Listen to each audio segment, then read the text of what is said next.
What is going on, beautiful people? Welcome to another episode of the Narcissist Code. I'm your favorite self-aware narcissist, Mr. Lee Hammock, better known as Mental Healness from TikTok, Instagram, YouTube. You know where to find me at. If this is your first time seeing my face in these dreads, I am a diagnosed narcissist. I have narcissistic personality disorder.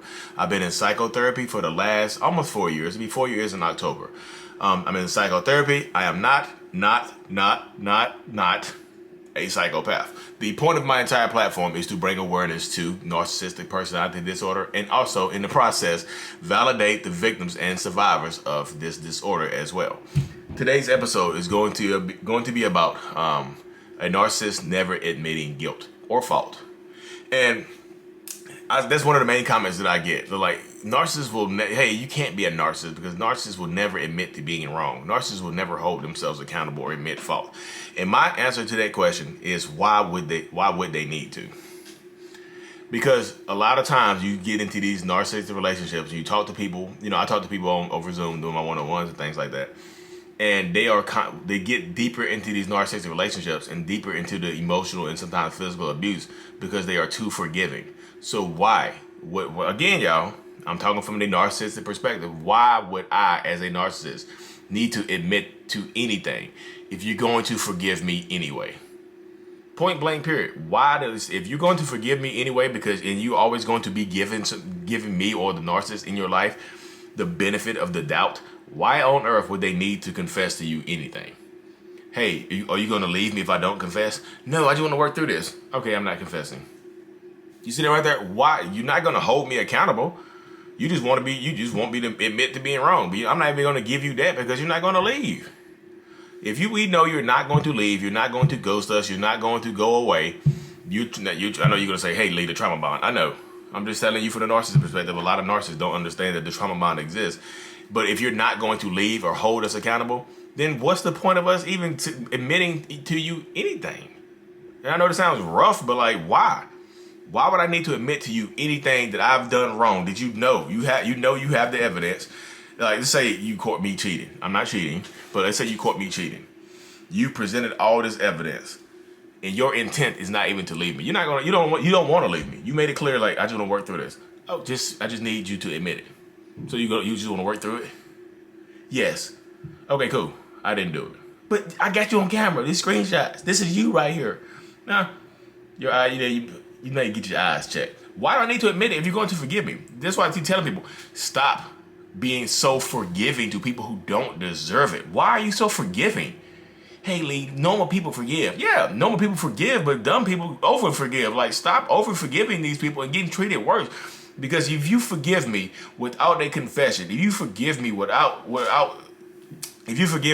any kind of changed behavior, without me even being remorseful or changing or apologizing, anything like that, it's going to get worse because in the narcissist's mind, like, man, this person is just way too easy. This person's way too empathetic. Sometimes the narcissist thinks you're stupid.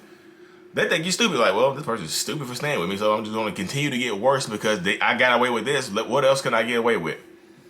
What else can I get away with? Hey, Lee, we have kids together. I understand. The kids are watching it too. The kids are watching their mom and daddy argue and scream and cry and stuff like that. And guess what happens 18 years later?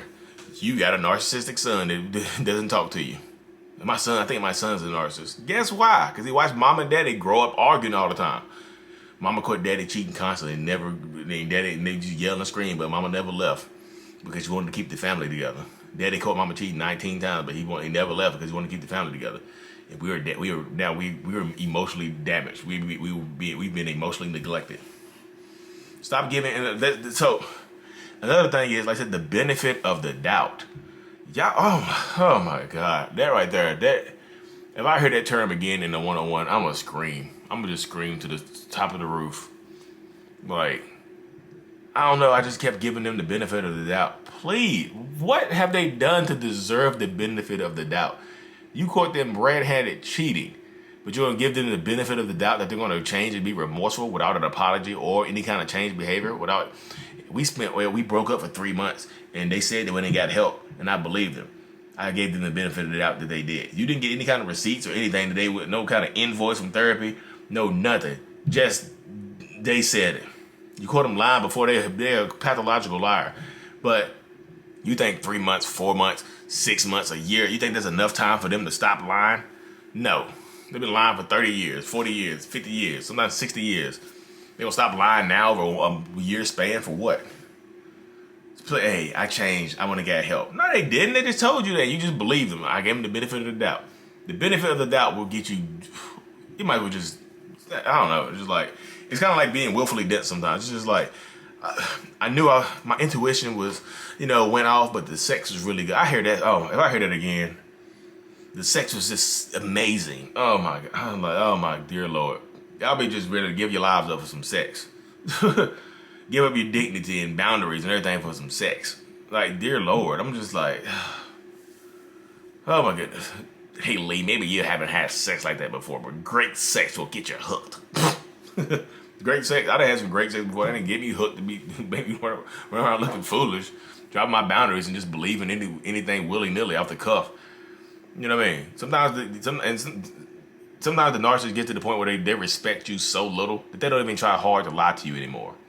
They don't even try hard to lie to you anymore. They'll just tell you some BS. Hey, I sorry I didn't call you last night. My son took my phone and flushed it down the toilet, and it didn't work anymore. But you called me from it now. Oh yeah, I put it in rice and stuff like that, and it worked. The rice worked. Yeah, as soon as the phone came back on, you were the first person I called because I love you. Oh, thanks, babe. You love me. I love you too. Knowing that's a damn lie. Just being willfully, just closing your eyes. Hear no evil, see no evil, speak no evil. I know I just ruined that. Hear no evil, see no evil, speak no evil. If you didn't hear it, you'll see it. It didn't happen. You have to stop being willfully dense because people like these narcissistic people will take advantage of you. Like sometimes I look at this, I hear these one-on-ones and I see these stories and stuff like that, and I'd be happy that I'm married. I'm just like, I would be a terrible person right now. I would just literally be just one of the worst people on this planet right now if I wasn't for therapy. And if I was in the position I am right now and I was single and like without therapy, dear Lord, I'd be a terrible person. I'd be manipulating somebody because some of y'all just be I literally just believe anything. Don't even try hard. You know, literally don't even try hard. So if I can feed you BS and it keeps you fat and full, not fat and full. If I can feed you literally spoon feed you BS and it keeps you full, why would I feed you anything else? Why? If I can literally take a bowl of BS, feed it to you, spoon feed it to you. Here's your BS. Open up. Like a little airplane, like you're feeding the baby, like, here comes the airplane with the BS. Open up. Coming in for the landing. Here comes the BS. And that keeps you full. Why would I tell you the truth? If I can feed you BS, why on earth would I tell you the truth? BS works. It's cheaper. It's easier. The truth hurts. The truth is heavy. The truth costs much. The truth could cost me. If I tell you the truth, you might leave. But you like the BS. I'm going to keep feeding to you. Here you go. Spoon feed you little BS. Here you go. Open up, baby. Open up. Here you go, BS. Eat it all up. I love you. And let's talk to an adult man or woman. The sex is amazing. The BS tastes disgusting, but the sex makes up for it. Come on, y'all. We got to have, Jesus. It just blows my mind sometimes. I'm just like, Lee, I don't expect you to understand it because you're a narcissist and you don't have feelings. You're a Jezebel spirit. Okay, cool. I'll be the Jezebel spirit if it keeps me from looking foolish. Jesus Christ. If it keeps me from lowering my boundaries and going out here just looking and feeling stupid, then I will be a Jezebel spirit if that makes you feel better. I'll take the Jezebel spirit.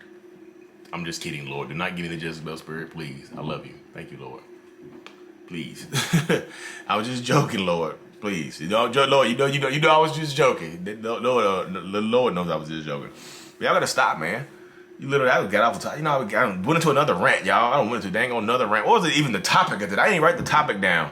Believe it. The narcissists never admitting guilt. Like why would they need to admit guilt if they're going to constantly be forgiven? Now, I stayed on topic the whole time. I went on a tangent. I stayed on topic. I did. I stayed on topic. I thought I got off topic. I stayed on topic. But yeah. Why would they need to admit, you're not going to leave me. You're not going to hold me accountable. I'm not going to feel bad about it. And I'm going to get worse. Why would I feed you anything other than BS if it keeps you full? If it keeps you nice and happy, here's your BS. You know, if you're going to believe it, I'm going to keep telling it to you. In the story. And people saying the more BS you feed, that you get full on, and your friends are seeing you fat and full off of BS, your friends are going to leave you alone, and rightfully so, because they'll get tired of hearing you complain about the same thing. Then you'll be alone, eating BS at the table a table for one eating BS by yourself. Your friends don't want to eat that. Like, well, we don't like eating BS. We like caviar. We have a finer palate. We don't like BS. You can sit over the table by yourself and eat that BS by yourself because you clearly not listening. And your friends will abandon you. Is that person feeding you the BS worth your friends and family and relationships? No. But in your mind, sometimes you be so trauma bonded, you're like, yes, they're the only person that can make me feel good. And narcissist does not care about wasting any of your time, does not care about wasting your childbirth years, does not care about wasting your time, effort, energy, or money. Because they will blame you for it. You knew exactly who I was. This is your fault. And you'll be looking stupid as hell, right? And they're looking right in your face and you'll be looking stupid and feeling terrible. And they won't bat an eye. They'll stare at you just like this. If you're on my YouTube, if you're on the podcast, you can't see me staring, but I'm staring right at the camera like a psycho. Just like this. You wasted your own time. I didn't waste anything. You knew who I was. You knew I was lying and you decided to stay. That's on you. Is it not on you? Is it? Is that not on you? Did you not believe the BS and decide to stay because you thought it was going to change? That's on you. That's your fault. I'm sticking to that story. You see how matter of factly I just said that? That's on you. Point blank period. Anyways, y'all, let me cut this thing to a halt because I know I gotta dang on make this life a good thing. But anyways, y'all, if you haven't liked and subscribed, go ahead and like and subscribe. If you give me that 5 stars on the Apple Podcasts and Apple Music and Spotify if you listen to this on the podcast form, because I truly appreciate every single one of y'all. I'm reading the reviews off tomorrow morning, y'all. Thankful for everything. Because as much as I learn from y'all, wait, no, I mixed it up. As much as y'all learn from me, I learn more from you. I'm thankful again. Mental Healness is out. Peace.